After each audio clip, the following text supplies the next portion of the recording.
December the 17th, and you know why you're here, so let's kick this off right and introduce the players. Hey, I am Jerasar, a WoW esports aficionado. Did you forget your name for a second? No, I the other day was like, I want to change that to something else, and I'm like, crap, I forgot to change it. So I was like, yeah.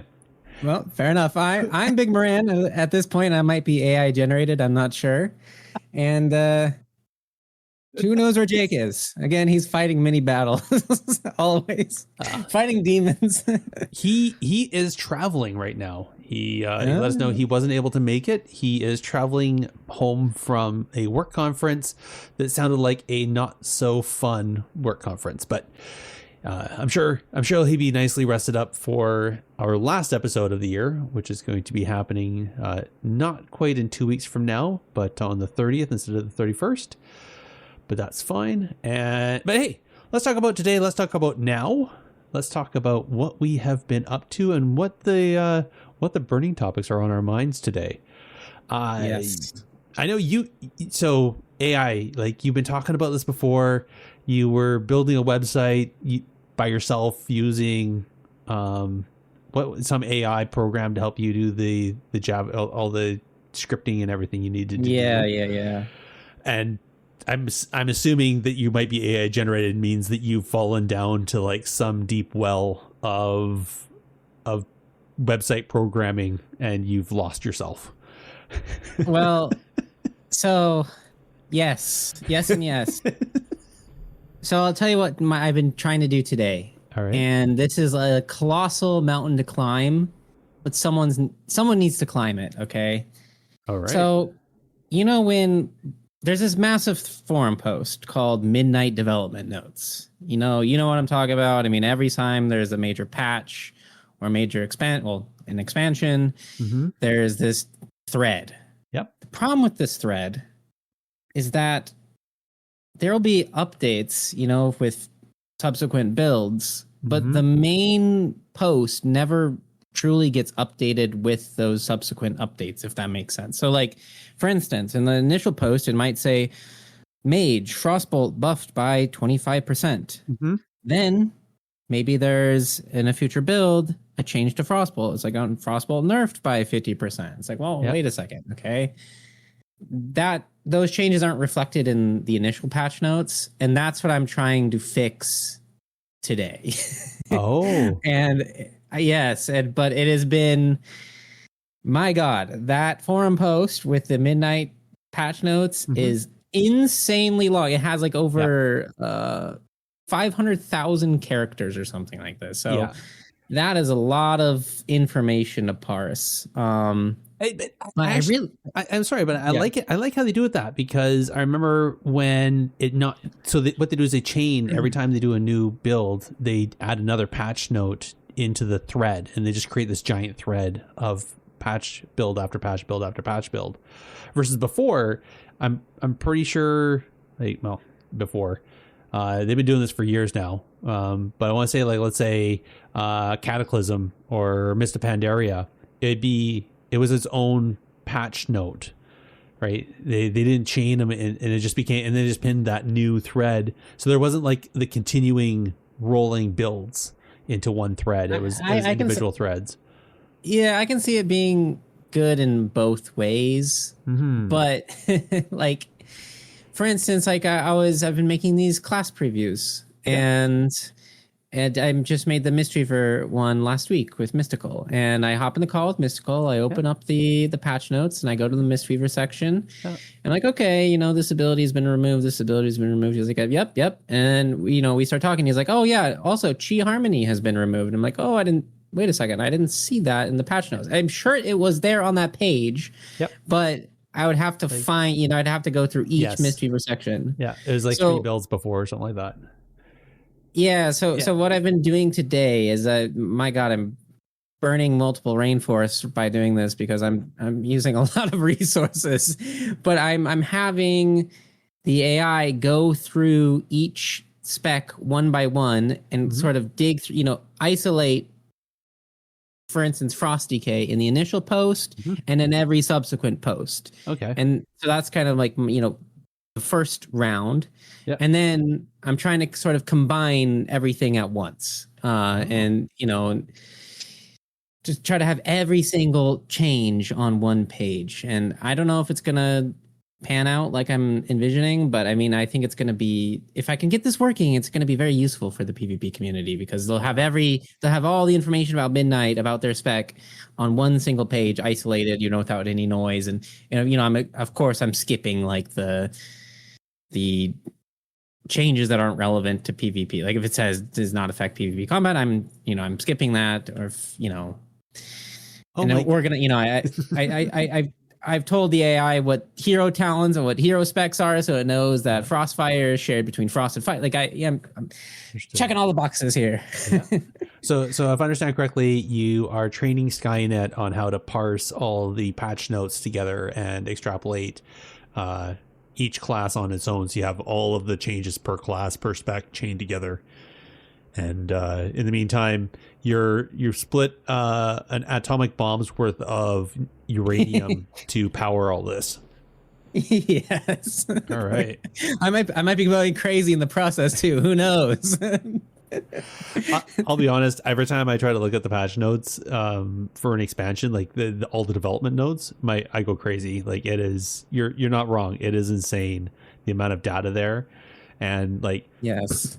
This ability got removed. This ability got put in. Oh, that ability got removed. Now this ability got put in. Oh, that ability got buffed. Oh, now it got nerfed. Oh, now it changed. So it not even does. It's some completely different ability.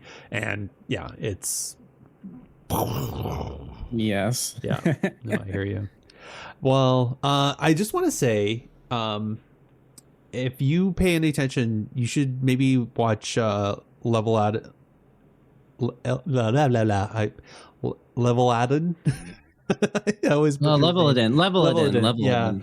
He did a recent video on YouTube about the state of where he sees the state of PvP for Midnight, and I think he talked a bit about some of the abilities, ability pruning, and how that's affecting some of the specs. So check. He's been very trying to put his influence out there and try to help Midnight be better.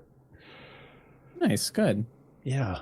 Well, I want to say, aside from losing yourself into AI and trying to find yourself again, have you actually had a chance to play the game, or have you just been completely lost in the forums? I haven't really been playing the beta. Right.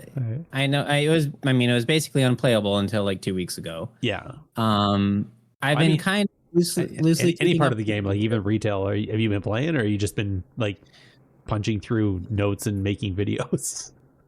I've been doing player housing. That's what I've been doing. I love player housing. Yes, I didn't think I'd like it, but I love it. Oh, I'm having a blast. That is funny. Because I thought you were like going to be a hater on it. You're I thought I was going to be a hater too. Yes, I love it. I'm pleasantly surprised. I will. Maybe this is a hot take. Maybe it's not. I will say player housing is in my probably top 3 things ever added to WoW. Number 1 being Arena, of course. 2 and 3, Solo Shuffle's up there. I mean, maybe not top 3, top 5. Okay. Player housing is definitely in my top 5. And yeah, I'm pleasantly surprised with how fun it is. I'm not happy with how expensive it is. My God. The first week player housing came out, I bought 3 WoW tokens. I never buy WoW tokens, and I bought 3 of them. And I told myself over the weekend, I'm like, I need to chill. Like, no more spending on WoW tokens. That's funny. Honestly, my guild, as soon as the servers went live, we got the guild master made a guild neighborhood. We'd already pre-planned our plots and everything like that, so there's a bunch of stuff there. I built a house. I put some rooms into it. I kind of played around with the UI a little bit, spruced out the outside just a little bit. Lika randomly showed up in my yard in my house.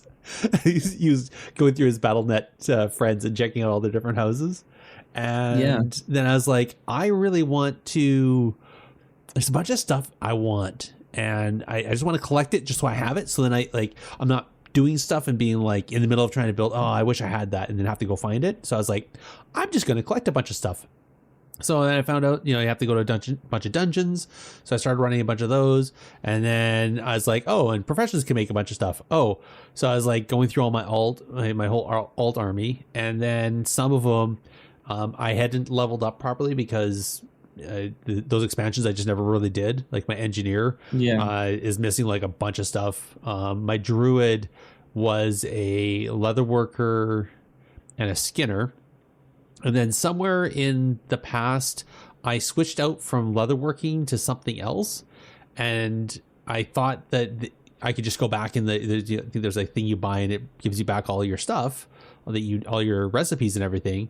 But it didn't do it properly because it didn't fully retro at the time. And I didn't get all my points back, so I don't have any points in some of the skills. So I'm like, and I need like certain skill levels to even like learn the recipes. So I ended up going down this huge rabbit hole last weekend of like just all my alts, running around trying to level up old expansion, different professions, so I could buy and then learn the different things. And some of them are like, it's ridiculous.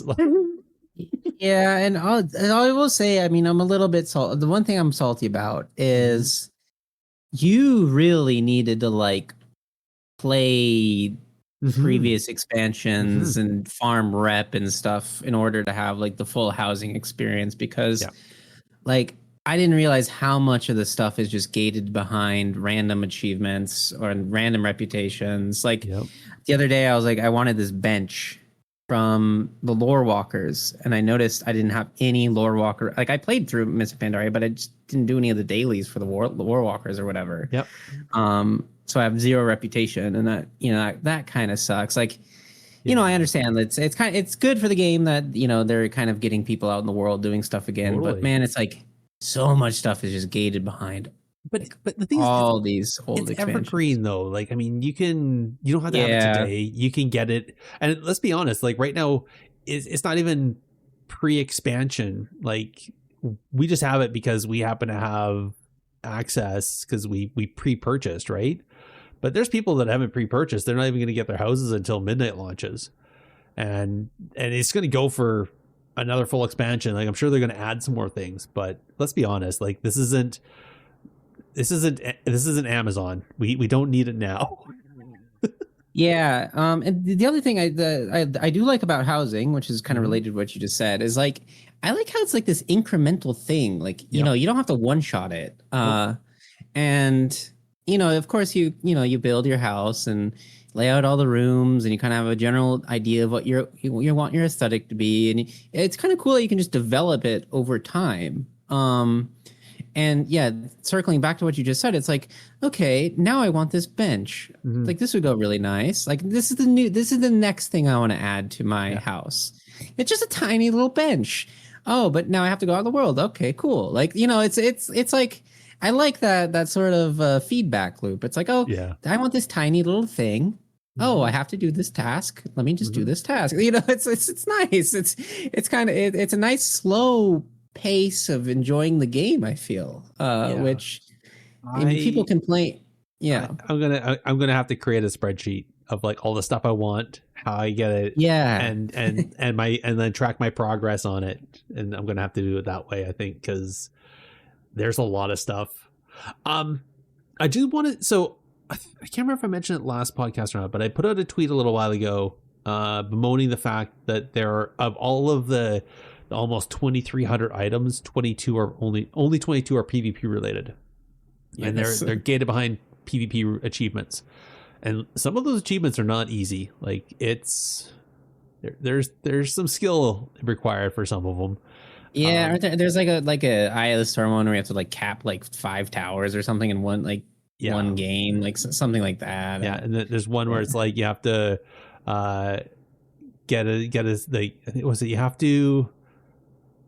you have to do so many things without dying.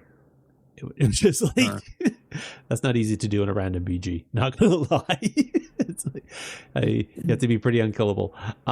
Maybe if you're a preservation evoker, you could probably get away with it. Anyway, it's there's I think it was like capping flags or returning flags without dying and stuff. So I think there's some really cool ones there.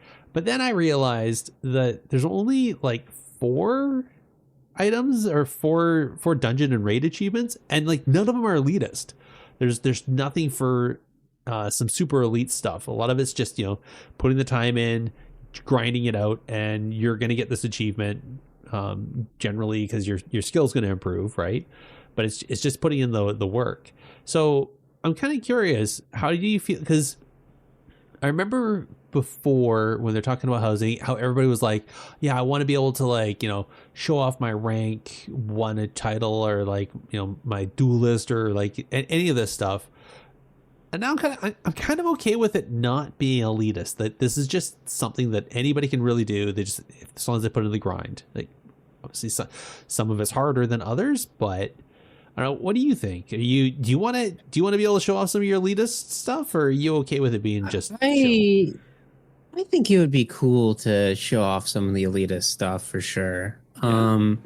Now I could foresee that, there's that conversation about old elite sets and transmog. Like, this would create another layer of that conversation, which I am keen to hone in on for engagement on Twitter, by the way. I'm ready to rage bait some people, but in all honesty, like, I don't know. I think it's cool. I mean, the MMOs have obviously changed over the past decade. WoW, 2 decades. Like, WoW has changed a lot. And one thing I still, and we've talked about this plenty of times on the cast, and when it comes to elite sets, is I still think it's cool to have these markers of, like, elitism, if that's what you want to call it. I like it. Like, I like my Wrathful Gladiator's tabard. I'm very proud of it. I think it's cool. That's unique, and it'd be cool if I could, like, hang it up in my house. Yeah, I think there's probably a good way that Blizzard could do that. It would obviously mean, make some people upset. I get it. I think my bigger gripe, by the way, is the fact that the PvP rewards are kind of boring, if you ask me. Like, I mean, they're cool. They're thematic for PvP, which I like, but it's like, man, I don't care about having a dueling flag. Like, I want something cooler, that, like, a little bit more. It reminds me of the fact that, like, what are the unique rewards we get as PvPers? Penance. Like, come on, that's like one of the. It's cool, but it's like kind of lame at the same time. You know what I mean? It's like, I want some cool, giant, badass Grand Marshal sword I can hang on my wall. I don't want, like, a flag. That's my biggest gripe. But in that case, then we'd have to have things like Anixia's head or something like that we could dangle from, or like, what else what would be the PvE equivalent, right? Well, I mean, they could have one for every, like, major boss. You could have, like, Illidan's Warglaves. You could have, they could. That's there's a lot of items. Yeah, but I mean, again, it's, as you mentioned, it's an evergreen system. It doesn't have to be rolled out over time, all at once. It can be rolled out over time. Sure. Oh, chat just told me there is Anixia's head. Yeah, there is already. Okay. All right. Well, okay. I think I do like the housing has a lot of potential. I think we're going to be hearing about it for years. The stuff that I've seen on, like, the World of Warcraft Twitter has been sharing, or they've been doing on socials, and just other things that people have been sharing around have been absolutely mind-boggling, fantastic. I just, like, I can't believe the imagination of some people and the creativity. It just boggles my mind, but it is so impressive.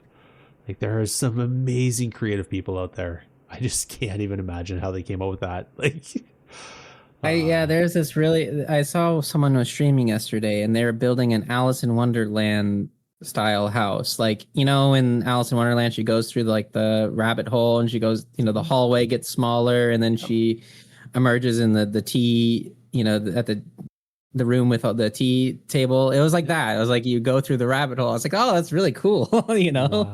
How did they get it to go smaller? That's you can. So you can. I know you can scale They're things, doing but it. I'm just trying to think how they did that in the room.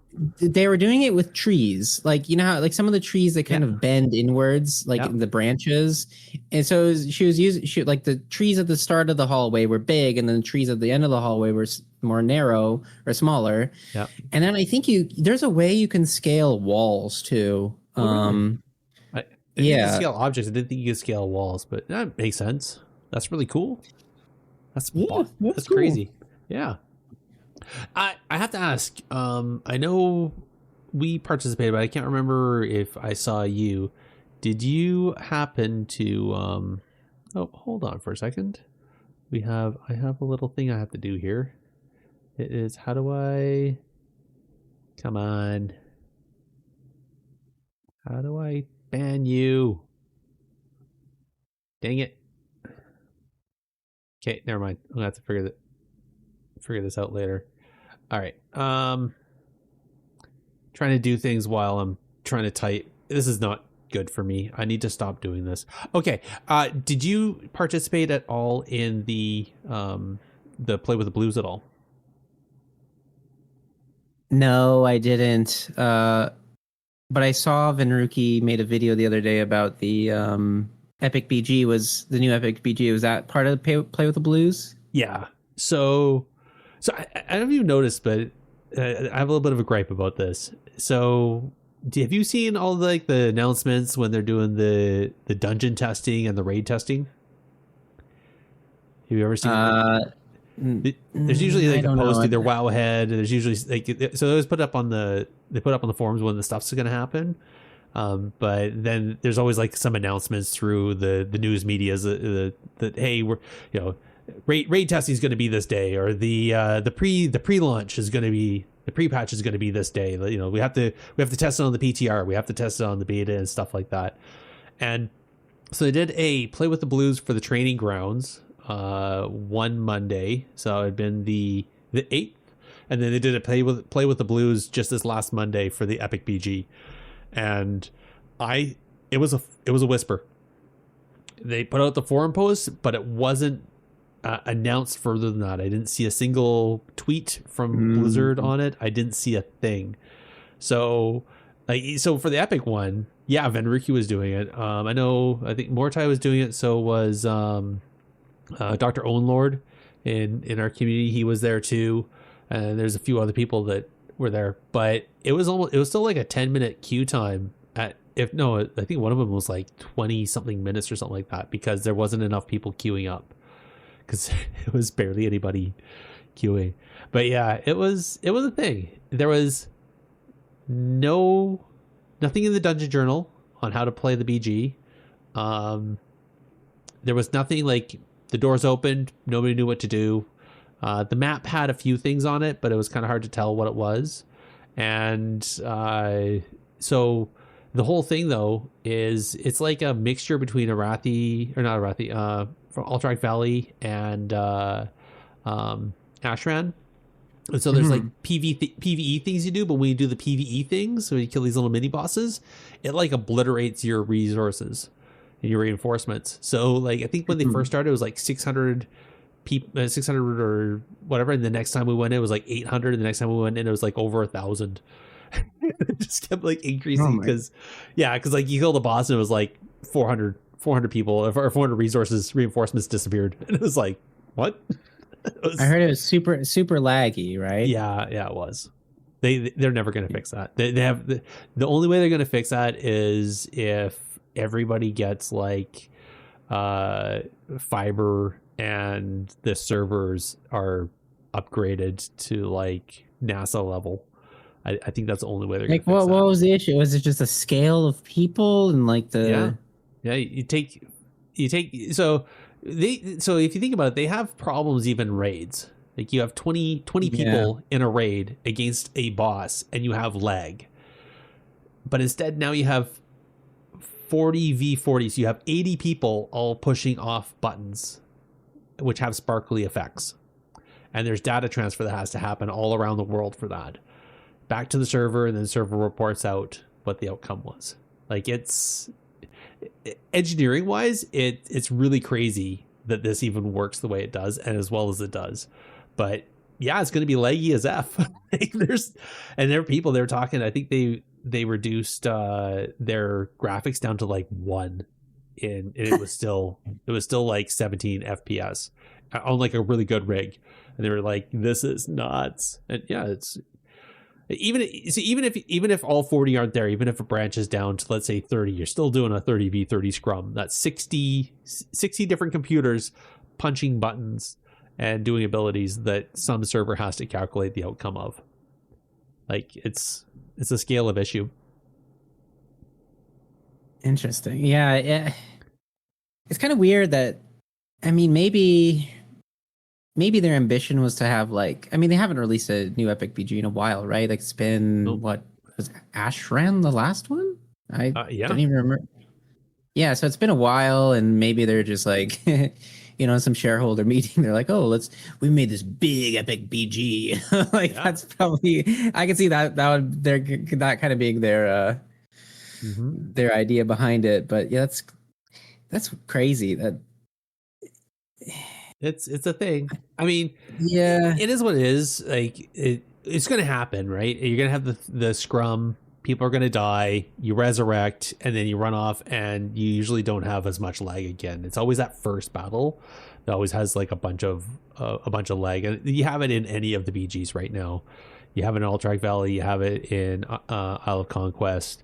So of course this is going to happen in this one. I'm not surprised. I just feel like it's a shame that they put out a brand new BG that has a whole bunch of it's not very cookie cutter. So to try to figure that out and not have the information is kind of, especially for a play with the Blues, is kind of worrisome. And I suspect what's going to happen is that we're not actually going to figure out what it is until the game goes live. People actually get in.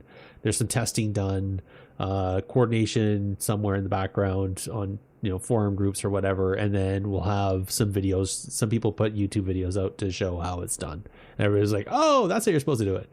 Which, I mean, honestly, is no different than Ashran. Same thing happened with Ashran, right? It's just, I think Ashran was a bit more understood. But I will say it was fun. It was pretty. You can fly in it. You have to. You can't fly by on a regular though. You have to go find. There's little shadow orbs, and when you get to one and you're on your mount, all of a sudden you can get your dragon riding back, or your sky riding, and you can fly. And it's on a timer. So like if like you're in the middle of the air flying, and all of a sudden you run out of the timer, it's like boop, and you're on a parachute and you fall back down to the ground slowly. Nice. And there's cannons at different strategic points, and there's 2 buttons. One is a fire the cannon, which lobs a big giant ball and hits people for like 70,000 on a 10-second cooldown. And then there's another button that dismounts players. So if somebody's flying by and if they're coming in, you can zap them and it'll knock them out of the air, and then they have to ride until they can get. So that's kind of cool. I think the flying part is really cool though. It's the fact that you can do that in Epic BG. It adds that extra nuance to the game. I mean, get around, and it's a big map, so like you cannot go end to end flying. You will fall to the ground somewhere along the way. So I don't know. It was fun though, playing with the Blues. I really hope they do it again. I feel like there's some more opportunity needed to test the Epic BG. Oh, one of the things there's a huge conversation that happening was talking about pre-mades and the pre-made communities. What is what's happening there? Well, so nobody saw anybody from what we talked about on the podcast, but there's no representation from any of these Epic BG communities that like to do pre-mades and overload one side so they can just raffle stomp through an uncoordinated group and feel powerful, right? And so, but there's like no representation. And then apparently a bunch of them showed up in Venruki's stream on his chat for some reason, probably because he said something and somebody said something, and then I think Ruthless Bro, who's the leader of one of the ones I was part of for a while, back in was that back in Dragonflight or whatever. Anyways, he was there for a bit, and that didn't last very long. But there's a lot of conversations about whether pre-mades should be allowed or not, and ideas of hoping that somebody from Blizzard was paying attention to the beta development chat. There's always the global channel for that, so there's some ideas tossed around. It was yeah. All my research that I've done into pre-mades and my experience playing against them, like that's definitely something that they need to address. Like, Yeah. And I'm not talking about the queuing with 4 other people, right? I think that's totally fine. Yeah. But when you queue with a entire raid group of 40 people and they're all that's not PvP, man. Like, I'm sorry. And so I'll admit, when I did it, so it was at one point there was like 6 groups of 5 all syncing and pressing Q at the same time, and there's a whole bunch of rules that they were implementing where like people weren't able to zone or anything because that would desync the queues, all this different stuff. And it was when it was like 2 groups going into it or 3 groups going into an epic BG, it was a little bit easier, that you kind of were more hopeful that you would win. And it was fun playing with other people for sure, because then you're like your friends and whatnot. But yeah, when you're like 40 people all coordinated on one side going into a group of uncoordinated people, like it's just so one-sided. It's like strolling into a preschool basketball game as an adult. and feeling like you're powerful because you're slam dunking on toddlers, right? Like that's kind of how it feels. It's a little. Nah, I actually stopped. I stopped shortly after we made that podcast about it. That episode, I stopped because it was just like, yeah, this is silly. It's not. It's. I think the only thing where it is helpful is only because there's the community on the other side. There's always that other side of the team, right? So if you're on the uncoordinated side against a team of coordinated people, then that sucks. So how do you fix that though, right? Like if you want to allow for people to, like, if me and you and let's say some other people, we want to make a 5-person party and queue into a BG because it's fun and we want to play together, like how do you allow that but then not allow some community that all hits Q at the same time? I don't know. Yeah, what me neither. Solution is. Yeah, I don't. It's one of those problems in WoW, and there's a lot of problems like this in the game where it's not necessarily a problem with the game itself, but more a problem with the community and how they approach the game. It's not a game problem, it's a people problem. You know. So yeah, I think those problems are particularly difficult to fix. A really good example of that would have been like, before we had solo shuffle, it was very difficult finding partners to queue with. Well, there's an LFG system. In theory, it should be easy to find players with an LFG system, but that's doesn't address the human problem of people being impatient, people being gatekeepy, people being toxic. The LFG does nothing to solve those human problems, right? And so it's the same exact thing with pre-mades. Or a very similar thing with pre-mades. Yeah. I will say the other thing that Solo Shuffle makes possible that LFG didn't is if you were on, let's say, a C tier class, or let's say you're playing a prot something and people don't want to play with you because that's, it makes it harder for them to win.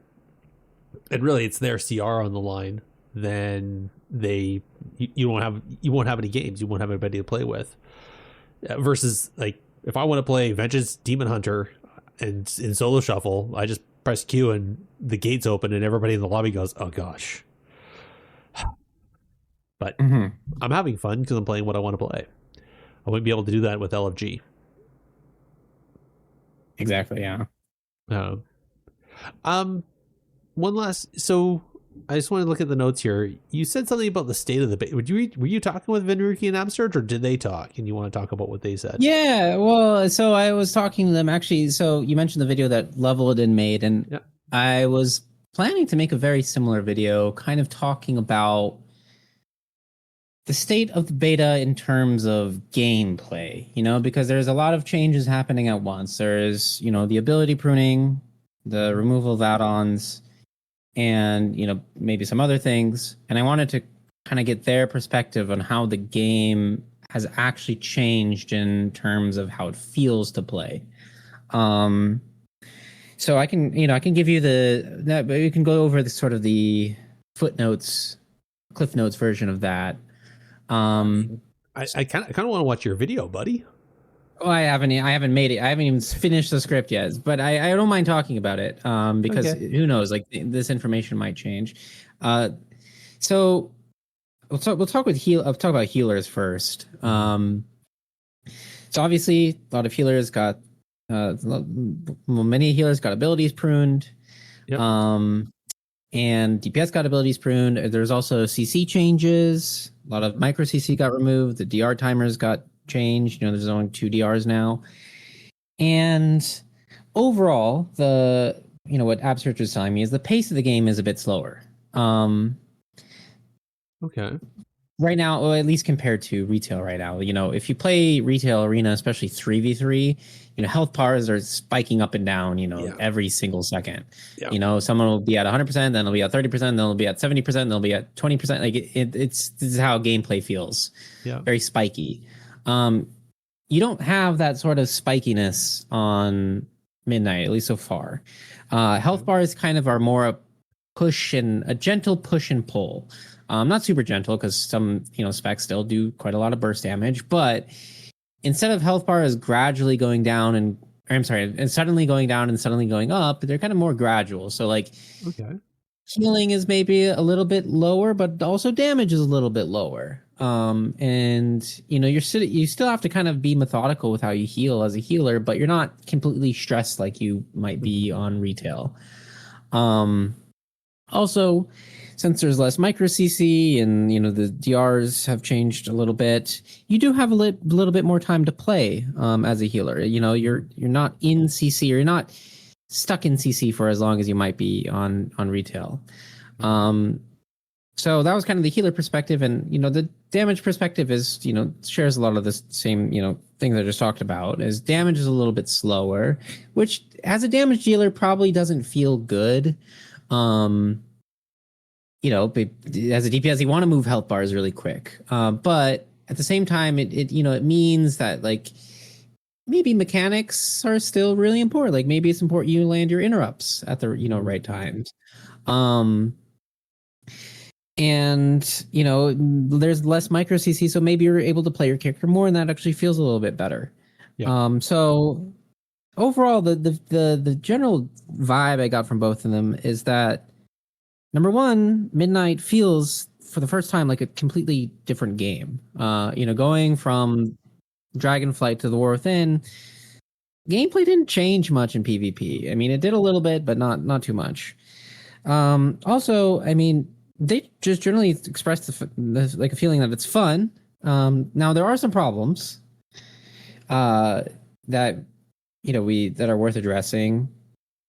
A lot of them are UI related, and a lot of them are like kind of like TBD with UI problems. Of course, Blizzard was meaning to add like some functionality of big debuff, so it makes it easier to see CC on nameplates. Mm-hmm. That hasn't been like accurately implemented on the beta, at least as far as I know. Maybe someone can correct me. So it's kind of harder to see key information. A lot of specs still have a lot of buffs and debuffs, and it kind of overfloods your frames, and it's hard to see, whether the warrior has recklessness popped, right? Yeah. So that's one problem. The other problem, which I'll continue to harp on, is you cannot track any interrupts. There's still secrets, and as a caster, this just doesn't feel good, or as a healer, not being able to track interrupts. Did Absurd say anything about not being able to interrupt? Because I'm pretty sure most of the healers lost their ability to interrupt, right? Every healer except for Rest of Shaman, Yeah. yes, lost their kick. Which, yeah, I guess that makes it easier to cast, but there's still like a lot of micro disruptions in the game. You know, even though they did remove a lot of micro CC, I mean, there's still, you know, you cast polymorph. There's 5 different things that can potentially stop you. You know, at any given time. Another problem that I'll just say really quickly for healers specifically is there's for some specs there's a little bit more, there's a noticeable downtime in your rotation. Let me give you an example. Like Holy Priest, they lost Shadow Word Pain, which means if you get kicked on Holy, there's not a single button you can press on your bars besides, I guess, Psychic Scream. I mean, you could fear, but there's nothing you can do sort of in the moment when you get kicked as a priest because you lost Shadow Word Pain. And as a pally, maybe you lost Crusader Strike. So it's like, you know, you're waiting for your Holy Shock to come up. You can't wear to glory yet. Well, you just kind of move your character around, you know, like until you can do something. So some classes kind of have lost that sort of intermediate button. You know, the button that maybe wasn't super high impact, but it's like, well, it kind of smoothed everything out. Yeah. But I don't know if that's something that you know, can be fixed, because it seems like that was kind of a consequence of this ability pruning. I feel like that's going to get fixed in a future expansion. But that also sounds very classic, because classic was like that, where, you know, there's a bunch of classes where if you maybe you're between casts, or there was like something you just there wasn't really anything to do. The only thing to do was move. Yeah. Yeah, and the way they App Search explained Midnight to me is it feels kind of more like an older expansion. And both in terms of the pacing and kind of terms of, like, you know, pressing your buttons, which is kind of cool. Playing retail is really exhausting these days because very intense, high APM. Yeah. So I wouldn't mind a return to something a little bit slower. Yeah. I like the idea of not having to sit there and just like continually just feel like I'm hit like just typewrite, you know, or not typewriter, but machine gunning my keyboard until an ability goes off and then goes to the next one, and then just keep doing that, you know, until the GCD. Like if it's like press and then, you know, give my finger a rest for a second because it doesn't matter. That sounds good. That sounds like an all right way to play. Let me pay attention to what's happening on the screen.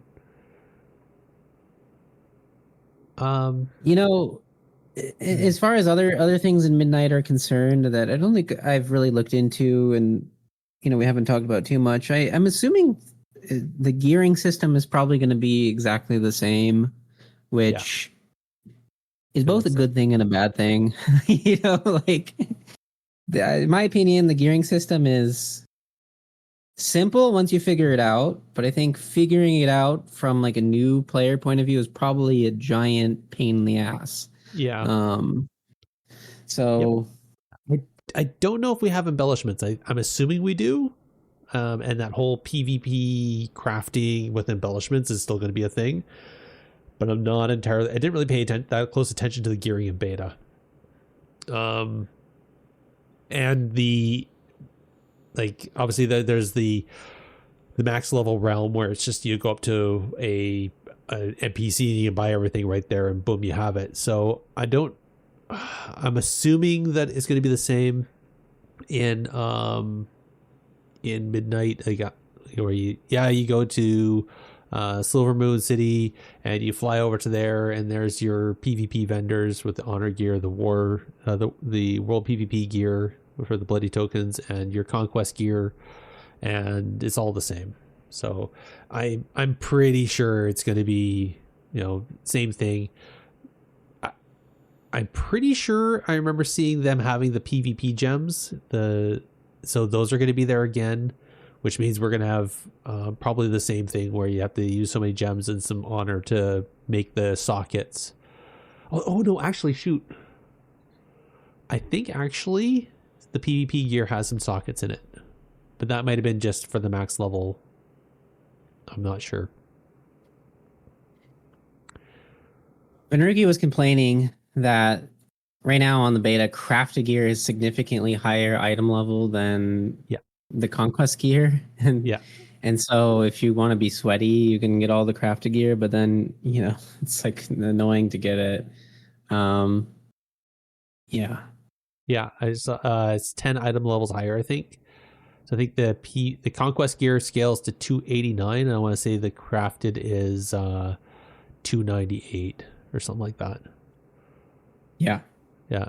Oh, and chat is saying that PvP crafted gear has sockets or had sockets, and that some of the PvP crafted stuff is higher than mythic item level. Ooh, jeez. Yeah. So I'm not sure if they did that on purpose or if that's an oops. That might be an oops. So we'll see. We'll see. That's some spice. If they did that, that's going to be spicy. Like I wonder. Yeah. Because it only if it's PvP scaled item, then it doesn't matter really, right? Hot take, they should make PvP item level higher than PvE. Like, again, because first of all, I like how it pisses off the PvEers. And second of all, kind of like thematic. I don't know. To me, it seems like a bit thematic. Like your gear that you take to go to war against, that needs to be the best. You need to have the who cares if you're fighting a dragon? What if you're fighting Peekaboo? You need some good gear. He's a killer. I mean, Shrek took down a dragon with just a helmet and a sword. Like, who needs the full piece of battle armor to take down a dragon? Yes, yeah. I'm a dad. Yeah, I would. On the flip side though, is I still wouldn't feel safe going into battle against Peekaboo wearing like full battle plate armor, because I feel like he'd just open me up like a tin can and slice and dice me inside the armor. So not fun. We're running close to the end. This has been a fun chat. Did you watch the Weed Tyler's Battleground Blitz, his Schweedle tournament? I didn't watch it, no, but I donated to it. Okay, yeah. So did I. What was the format? Was it like a draft, or how did it work? So instead of having teams sign up with 8 people, it was 4-person teams. And then he went through a bunch of series where these teams were grouped together to make the 8-person be 8-person. And then it was a round robin scoring. So as they went through the series and played against each other in different team formats, then they gained points. And it ended up being oh shoot, I had it and now I forgot it. Where is it? Team Smart something. What was it? Sorry. Right here. Safety Net. Kelvish, Rebsy, Timraz, and Dean. They won with 9 points. So undefeated. Go figure. Very cool. Kelvish and Rebsy. Like go figure. Anyway, it was good. I watched part of it. Oh, so it was a spin the wheel for the map. And then teams had a card that they were able to flag to do a respin. And then there was also a chaos card that the lower seeded teams were able. They had the chaos card, and when they played that, then it went to a poll to the chat, and the chat voted on what the map would be. And it was like it was only 5. So out of however many, they only gave 5 options. And then we had to pick on that. So it was really kind of cool. That unfortunately added to a bunch of downtime though, where they okay, this is the map. Oh no, that's not the map. Oh, and this is the map. Oh no, that's not the map. Okay, we're gonna do a poll. Okay, this map. And then yeah, it's just there's a lot of downtime, but it was cool. It was a really neat format. So huge shout out to Weed Tyler for that, and I hope he does more, because those are great. So, especially since the RBG community has pretty much collapsed on itself because of Battleground Blitz, I think this is all we're going to get now. So, Well, I'll say this. I appreciate any community tournament, and what I love the most about community tournaments like Tyler's is they like deviate from the norm, right? Like yeah, my biggest critique of WoW esports is that it's hasn't changed much. Like the product has not changed much in however many years it's been, like 10 years, even longer. It's like, well, there have been some different tournament formats. Like I know in Legion, they experimented with the Swiss, yep. Random bracket system. And, there have been sub tournaments with different, eliminations and bans and all these things. But, the standard hasn't changed, and I love when a tournament is like, tries to break the norm, does something unique and cool, and I it's awesome. I will say the AWC hasn't changed much. The MDI has gone through a few different iterations. The variety show has been fun to watch and participate in. Not that I've participated, but talking to people that have done it, they said they enjoyed that. So, I mean, I think that's there's some options there. I know at the end of this AWC, just like every time, they on the AWC Discord, they do a poll and ask for players and viewers to respond to it and give their feedback. And they were asking there, do you still want to see, hey, what would you prefer, seeing a 3-person team or a 4-person team?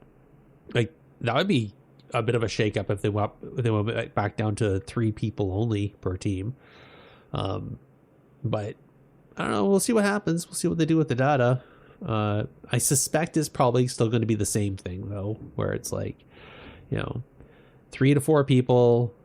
These maps. First map's always in the grand. Loser picks the next map. Announce your comp. Blah blah blah. Like it's all anyway. We'll see. Anyway, well, not. I'm kind of. Is there anything else you want to talk about? No, I think I'm good. Okay. You have to go back to your AI friend. Yeah, I have to go crazy again. You almost brought me back to humanity for a moment. Now I'm concerned. I'm lost. I don't know what to do anymore. So I will say, for funs and giggles, I've been starting to get Gemini to aggregate the forum posts for the last week. So they'll give me like the top 5 of what's been going on in the different Reddits and the official forums and report it back to me. That's cool. Yeah. You see, your Kenny is somewhere in your computer right now. Like little Kenny, he's everywhere on the forums. He's probably in AI knows who Kenny is now. Indeed. So fun fact is actually it mentioned the skill cap videos. It's like talking about how the number of class reviews have been going and whatnot. But they were. And I did this a few weeks ago, but again, it was all about Marksman Hunter and like just crying for nerfs to Marksman Hunter because they're just so oppressive to play against. It's I don't know. I do you think we're gonna actually, one last question? Do you think we're gonna see nerfs before Blizzard goes on Christmas break? Because I think that's we basically have till this weekend. What do you think? I don't know, man. I thought there was going to be nerfs for the past, or changes for the past like 4 weeks. Because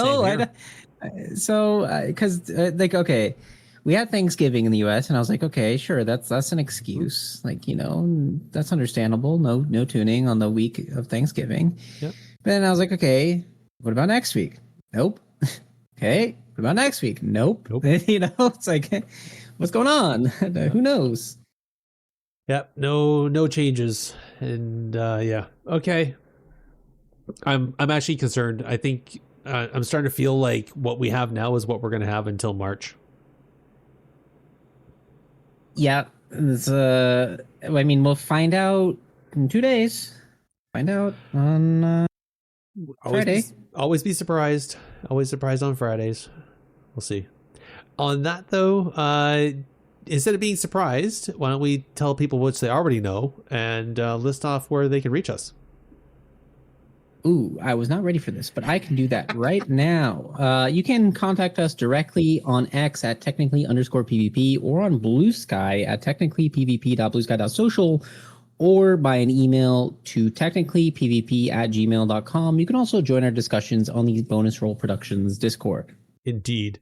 And you can also visit the Bonus Roll website where you can find the podcast directory with us and many other great shows over at www.bonusroll.gg. And in that directory, there's a review system. So head on over there, tell people what you think of your favorite shows, including ours. On that, I'm not going to have any links to the show notes because I don't think there's anything to link from what we talked about. But hey, if you want, head on over to ChatGPT, Gemini, or whatever your favorite AI is, and ask it to summarize the past weeks of PvP discussions out there, and you might be pleasantly surprised by the outcome of it, or maybe not. Anyways, that's the end of it for this show. Well, thank you all for listening, and we'll chat with you next time. Good night, everybody. Bye, guys.